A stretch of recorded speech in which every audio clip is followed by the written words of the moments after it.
आज मैं आपको प्रतिशतता से संबंधित महत्वपूर्ण ट्रिक के बारे में समझाऊंगा। आप जानते ही होंगे कि बहुत सारे एग्ज़ाम में प्रतिशत से संबंधित क्वेश्चन आता ही आता है और उसको सॉल्व करना बहुत ही ज़रूरी होता है। आप इस क्लास में ऐसे ट्रिक के बारे में जानेंगे जिसके माध्यम से आप उस क्वेश्चन को कुछ ही सेकंड में सॉल्व कर पाएंगे। तो चलिए हम पहला ट्रिक देखते हैं कि हम लोग का जो पहला ट्रिक है वो किसी भी मूल्य में यदि वृद्धि हो जाता है या कमी हो जाता है तब हम उसको सॉल्व कैसे करेंगे। एग्जाम्पल के लिए आप कुछ खरीदने गए हैं और उसका मूल्य बढ़ जाता है और आपके पास पैसा कम है तो कम खरीदेंगे, है ना। तो आप उस खरीदारी में कितने प्रतिशत की आपको कमी करना पड़े, जिसके कारण से आपका जो पैसा है वो उतना में आप आपका सामान भी खरीद लें और आपकी जो खर्च में कमी या वृद्धि भी न हो। तो ऐसे क्वेश्चन को हम इस ट्रिक के माध्यम से समझेंगे। तो चलिए हम पहला समझते हैं कि एक एग्जांपल मैं बोर्ड में लिख के रखा हूँ कि यदि किसी पुस्तक के मूल्य में 20% का वृद्धि हो जाता है, ठीक है, तो उसको खरीदारी में कितने प्रतिशत की कमी करनी चाहिए कि जिसके उसका खर्च में कोई भी परिवर्तन ना हो, ठीक है, कोई भी परिवर्तन ना आए। तो ठीक है, तो ऐसे क्वेश्चन के लिए आप हमेशा याद रखना कि जितने भी प्रतिशत का कमी हो रहा है या वृद्धि हो रहा है उसको हम x मानेंगे, ठीक है। अब उसके बाद हम क्या करेंगे, यदि वृद्धि हो रहा है तो प्लस लेंगे और कमी हो रहा है तो उसको माइनस लेंगे। अब चूंकि प्रतिशत में हम क्या करते हैं, हमेशा 100 से ही तुलना करते हैं। किससे करते हैं? 100 से। तो आप क्या करेंगे, 100 प्लस माइनस x इंटू ये 100, ठीक है दोस्तों। अब यहाँ पर जब प्लस कब लेंगे, जब किसी भी मान में क्या हो, वृद्धि हो, ठीक है। यहाँ पर देखो 20% का वृद्धि हो जा रहा है। कितने प्रतिशत का वृद्धि हो जा रहा है? 20% का। तो हम यहाँ पर क्या करेंगे, उसको प्लस 20 करेंगे और यदि वो कमी हो जाता तो क्या करते, उसको माइनस करते, ठीक है। तो देखते हैं पुस्तक के मूल्य में क्या हो रहा है, 20% की वृद्धि। आप यहीं से ही समझेंगे इसको, 20% की वृद्धि हो जा रहा है, ठीक है। तो x का मान क्या हो जाएगा, 20/100 प्लस 20 इंटू 100, ये परसेंट हो जाएगा, ठीक है। तो ये कितना हो गया, 100/120 इंटू 100%। 0 एंड 0 कैंसल, 2 एकम 2 और 2 छक्के 6, ठीक है। तो ये 100/6%। अब इसको हम और सॉल्व करेंगे तो आगे हमको मान मिल जाएगा, ठीक है। तो ये हो जाएगा 50/3%। आपको ध्यान क्या रखना है, इस ट्रिक को ध्यान रखना कि जब भी आप शुरू में ही समझना कि यदि वृद्धि हो रहा है तो आपको प्लस लेना है और कमी हो रहा है तो माइनस लेना। प्रतिशत से संबंधित मैं आपको एक दूसरा उदाहरण बताता हूँ जिसमें यदि किसी वस्तु का मूल्य अब बढ़ने के बजाय घट जाता है, तो घट जाता है तो हम कौन सा साइन का इसमें प्रयोग करेंगे, मैं आपको बताया था माइनस साइन का प्रयोग करेंगे। और उसको हम कैसे सॉल्व करते हैं, चलिए जल्दी से इसको समझ लेते हैं, ठीक है। एग्जाम्पल यह है कि यदि चीनी के मूल्य में 10% की कमी हो जाती है, ठीक है। पहले हम मान लीजिए उसको 100 रुपया में ले रहे थे तो उसमें 10% कमी हो जाता है, तो मान लीजिए हम उसको 90 रुपये में खरीद रहे हैं, तो उसके खर्च को हम खपत को कितनी प्रतिशत की वृद्धि करें या कमी करें, ठीक है। तो जिससे हम लोग का जो खर्च हो रहा था वो सेम ही रहे। तो चलिए इसको भी समझ लेते हैं। तो इसका मैं आपको आसान सा ट्रिक बताया था कि क्या करना है आपको, x divided by 100 plus minus x into 100%, ठीक है। इसको आप ध्यान रखना। अब चूंकि यहाँ पर क्या हो रहा है, यहीं से आप समझिए कि कमी हो रहा है। कमी मतलब क्या कर देंगे, अब इसको हम माइनस का चिन्ह कर देंगे, ठीक है। तो 10/100 माइनस 10 इंटू 100%, ठीक है। अब ये 100 क्यों है, आपको पता है प्रतिशत में हम 100 से ही तुलना करते हैं। तो ये 100/90 इंटू 100 बराबर, ये 0 और 0 कैंसल, तो 100/9% की हमको क्या करना पड़ेगा, खपत में वृद्धि करना पड़ेगा। ठीक है, यहाँ पर यदि कमी दिया रहेगा तो यहाँ पर हमको वृद्धि करना पड़ेगा। ध्यान ये रखना है आपको, जब वृद्धि हो रहा है तो प्लस करना है और कमी हो रहा है तो माइनस करना है। अब आपको मैं एक नए क्वेश्चन के बारे में बताता हूँ, जिसमें यदि किसी वस्तु का जो मूल्य है वो प्रतिशत के बदले में रुपए में दिया हो। ठीक है, इसके पहले हम लोग क्या कर रहे थे कि वस्तु का जो मूल्य था वो प्रतिशत में था और प्रतिशत में घट रहा था या फिर बढ़ रहा था। लेकिन अब हम लोग क्या करेंगे, इस केस में यदि किसी वस्तु का जो मूल्य है वो रुपए में दिया हो। ठीक है, एग्जाम्पल के लिए हम कुछ खरीदने गए और उसका जो मूल्य है वो 20 रुपये प्रति किलो से 15 रुपये प्रति किलो हो जाता है। ठीक है, इसके पहले क्या दिया हुआ था, उसमें प्रतिशत था, है ना, कि 10% था या 20% था। ठीक है, उसको हम लोग देखे थे। अब यहाँ पर हम लोग क्या करेंगे कि उसका जो मूल्य है वो रुपए में दिया हुआ है। ठीक है, देखो एक संतरे का मूल्य 20 रुपये प्रति किलो से 15 रुपये प्रति किलो हो जाता है, घट जाता है। ठीक है, तो अब हम ज़्यादा खरीदेंगे, है ना, जब मूल्य कम हो जाएगा तो हम क्या करेंगे, ज़्यादा खरीदेंगे। लेकिन हमारे खर्च में वृद्धि या कमी ना हो, इसके लिए हमको उसमें जो आवश्यक वृद्धि होगा उसके खर्च में या उसके व्यक्ति के खपत में कितने प्रतिशत की वृद्धि करें, है ना। जब रेट कम होगा तो हम कितने प्रतिशत की ज़्यादा खर्च करेंगे या ज़्यादा खरीदेंगे, है ना। इसके लिए एक आसान सा ट्रिक है, इसको आप एक ही बार देखेंगे तो हमेशा याद रहेगा। जब भी ऐसे क्वेश्चन रहेंगे तो उसको आप ध्यान रखना, ज़्यादा, ठीक है, माइनस कम बटे कम। ठीक है, और यहाँ पर ये 100% कर देंगे। ठीक है, इसको आप ध्यान रखना हमेशा कि जब भी किसी वस्तु का मूल्य क्या हो, अब यहाँ पर 20 रुपये से घटकर कम हो रहा है, इसका उल्टा भी हो सकता है कि 20 रुपये से 25 रुपये भी हो जाएगा, तो भी आपको हमेशा इसी सूत्र को ध्यान रखना है। ठीक है, अब कितना है, ज़्यादा कितना है, 20 रुपये है, से घटकर कितना हो रहा है, 15 रुपये हो रहा है।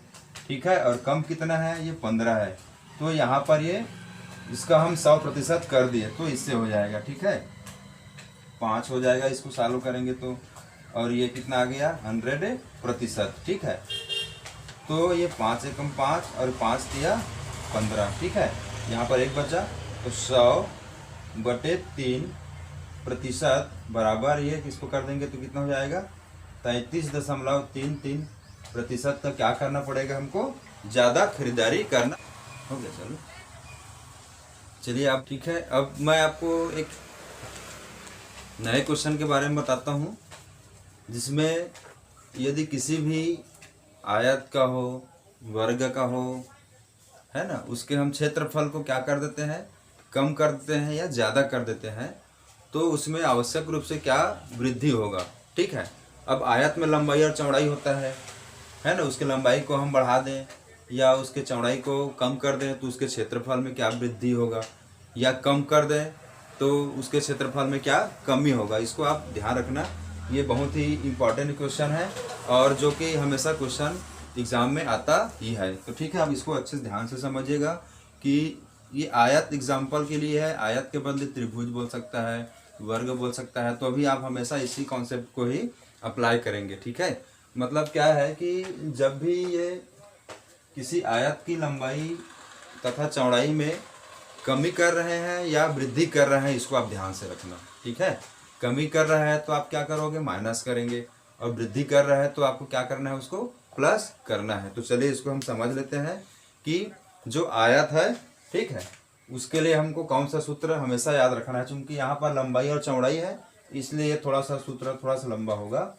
ए plus minus B plus minus A into B divided by 100। ठीक है, ये बहुत ही छोटा सा सूत्र है, इसको आप हमेशा ध्यान रखना। जब भी वृद्धि रहेगा तो प्लस करेंगे और कमी रहेगा तो माइनस करेंगे। ठीक है, तो यहाँ पर देखो लंबाई और चौड़ाई है इसलिए ए और बी से हम उसको आप दर्शा रहे हैं। ठीक है, अब लंबाई और चौड़ाई में क्या कर रहे हैं हम लोग, 20% और ये 30% से बढ़ा दे रहे हैं। क्या कर दे रहे हैं, बढ़ा रहे हैं, इसलिए हम क्या करेंगे, यहाँ पर प्लस करेंगे। ठीक है, पहले हम 20% किए, फिर 30% किए और ये इन दोनों का ही गुणा करेंगे यहाँ पर 20 × 30 और ये 100 हो जाएगा। तो उसमें कुल उसके क्षेत्रफल में कुल कितना वृद्धि होगा, तो ये हो गया 50, ठीक है 50। और इसको सॉल्व कर लेंगे तो ये 0 और 0 कैंसल, 2 और 3, 2 3 6, तो ये आ जाएगा 56% उसके क्षेत्रफल में आवश्यक वृद्धि होगा, ठीक है। इसको ध्यान रखना, यदि कमी रहता तो आप उसको माइनस करते, अब वृद्धि हो रहा है इसलिए इसको हम प्लस करेंगे। अब हम एक नए क्वेश्चन को समझते हैं जिसमें परीक्षा से संबंधित है, ठीक है।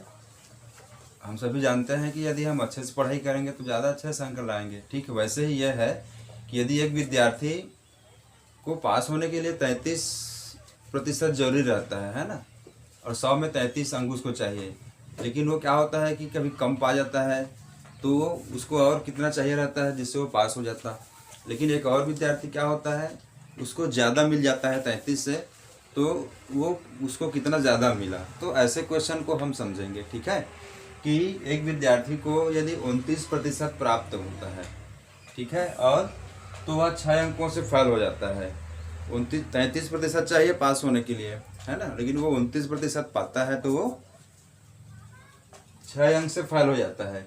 जबकि उसका एक और दोस्त है जो 43% पाता है, तो वह जो उत्तीर्ण होने का जो निर्धारित अंक है उससे वो 8 अधिक पा जाता है, ठीक है, 8 अधिक पा जाता है।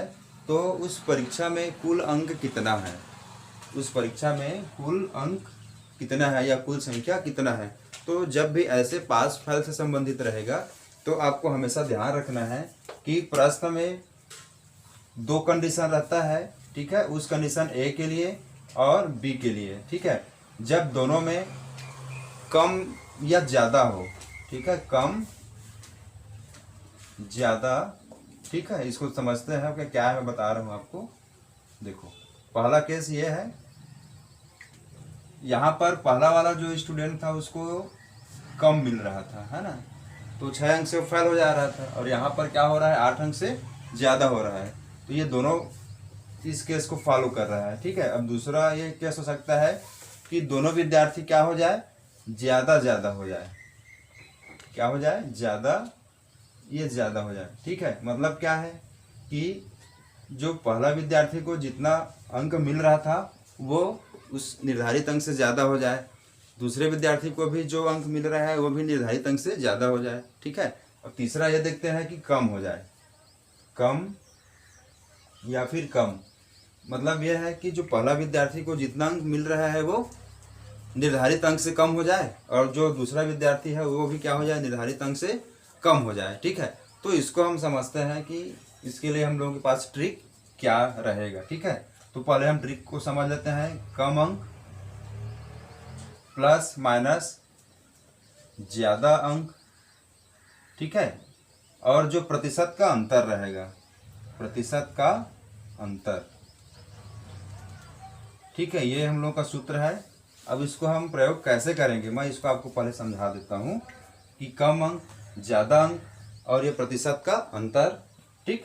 अब देखते हैं, अब उसके बाद यहाँ पर हम 100% कर सकते हैं, है ना, क्योंकि हमको प्रतिशत में निकालना है या संख्या निकालना है जो भी। तो सबसे पहला देखते हैं कि इस कंडीशन, ये कौन सी कंडीशन को फॉलो कर रहे हैं। तो ये क्या है, कम या ज़्यादा को फॉलो कर रहा है, ठीक है।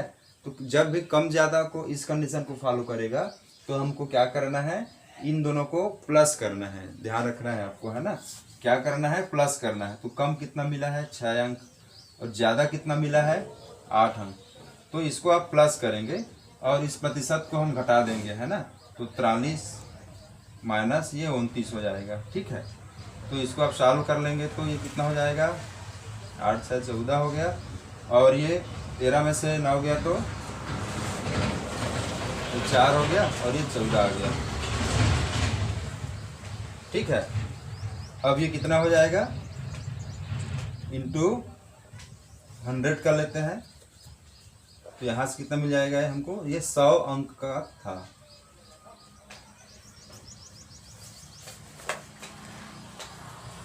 तो आप इस प्रश्न में क्या समझे कि जब भी कम ज़्यादा का केस रहेगा तो आपको क्या करना है, प्लस करना है, ठीक है। और यहाँ पर ही हमको 100 लेना है क्योंकि हम 100 से तुलना करते हैं, और जब ज़्यादा ज़्यादा रहेगा या कम कम रहेगा, है ना, इसको आप ध्यान से पढ़िएगा केस 1 और केस 2 को। तो जब भी ज़्यादा ज़्यादा रहेगा तो माइनस, और ये कम कम रहेगा तो भी आपको यहाँ पर माइनस करना है। लेकिन अल्टरनेट रहेगा तो आप क्या करोगे, हमेशा उसको प्लस करोगे, जिससे आपको ये आसानी से आंसर मिल जाएगा। ओके, एक और क्वेश्चन देखते हैं हम लोग कि इस केस में क्या है कि जो 2 स्टूडेंट है, ठीक है, यदि एक स्टूडेंट को जो नंबर मिलता है तो वो भी फेल हो जाता है, और जो दूसरा स्टूडेंट है उसको भी जो 35% अंक मिलता है तो भी वह फेल हो जाता है। मतलब यह जो केस है वो कम और कम से रिलेटेड है, ठीक है। यहाँ पर ये इतना अंक लाया तो वो फेल हो गया, ठीक है। मतलब ये हम लोग के ये दूसरा केस को ये फॉलो कर रहा है, ठीक है। तो इसमें हम क्या करेंगे कि जो कम ज़्यादा अंक मिला है उसको अब क्या करना है, हमको घटाना है। पहले कम ज़्यादा रहेगा तो आपको जोड़ना है, और कम कम रहेगा या ज़्यादा ज़्यादा रहेगा तो क्या करना है, आपको घटाना है, ठीक है। तो मैं यहाँ पर पहले सूत्र लिख देता हूँ, कम प्लस माइनस ज़्यादा, और ये प्रतिशत का अंतर, ये तो हमेशा अंतर को तो माइनस ही करेंगे आप, और यहाँ पर ये 100 हो जाएगा, ठीक है। ओके, अब मैं आपको क्या समझाना चाह रहा था कि जब भी कम ज़्यादा का केस रहेगा तो प्लस करेंगे, लेकिन यहाँ पर दोनों कंडीशन में क्या हो जा रहा है, वो फेल हो जा रहा है, ठीक है। तो उसके लिए आपको क्या करना है, उसको माइनस करना है, ठीक है। तो पहला कंडीशन क्या है, 40 है ना, 20 है, और दूसरे में क्या है 30। तो हम लोग क्या ले लेंगे, 20 माइनस 30, और ये प्रतिशत का अंतर, तो प्रतिशत का अंतर के लिए क्या कर लेते हैं, 40 माइनस 35%, और ये इंटू 100। ओके, ठीक है। तो इसको आप सॉल्व करते हैं तो 20 माइनस 30 करेंगे तो कितना आ जाएगा, 10, और ये 5, ठीक है। तो ये क्या है कि कितना आ जाएगा, ये 5 से कम 5, और 5 दूनी 10, तो कितना आ गया, 200 अंक आया। तो उसका जो पूर्णांक था वो कितना था, 200 अंक। अब यहाँ पर क्या है, माइनस क्या शो कर रहा है कि आप जो घटाए हो उसको आपको बड़े से छोटे को घटाना है, ठीक है। ये इसको शो कर रहा है, इसमें कोई घबराना नहीं है कि कभी भी कोई अंक ऋणात्मक नहीं होता है ना, -200 अंक का पूर्णांक कभी नहीं होता है। ये केवल यही शो कर रहा है कि हमको 30 को पहले लेना था और 20 को बाद में लेना था, ठीक है। तो क्या ध्यान रखना है आपको, जब ये कम कम का कंडीशन है कि ज़्यादा ज़्यादा का है कि कम ज़्यादा का है, इस कंडीशन को हमेशा ध्यान रखेंगे। ओके, इसी क्वेश्चन में यदि हमको ये पूछा जाता है कि जो न्यूनतम अंक कितना है, पास होने का जो न्यूनतम अंक कितना है, ठीक है। इसमें क्या बोल रहा था कि 40% पाता है तो 20 अंक से फेल हो जाता है, 35 पाता है तो 30 अंक से फेल हो जाता है। तो उस पूर्णांक में वो जो न्यूनतम अंक है उसको हम कैसे निकालेंगे, ठीक है। तो अभी हमने निकाला था पूर्णांक, कितना मिला था हमको, पूर्णांक बराबर 200 मिला था, ठीक है। अब इसी 200 में वो कितना अंक पाता था, तो 200 का हम 40% निकाल देते हैं, ठीक है। तो ये क्या हो जाएगा, ये 80, ठीक है। ये 80 नंबर वो ला रहा था।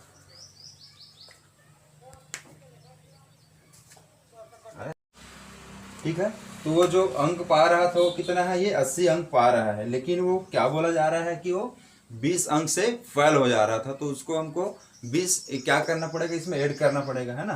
तो ये 80 प्लस 20, वो 80 पाता है तो फेल हो जाता है, लेकिन उसको 20 मिल जाता तो क्या हो जाता है, वो पास हो जाता। तो पास होने का जो न्यूनतम अंक है वो कितना है, 100 है।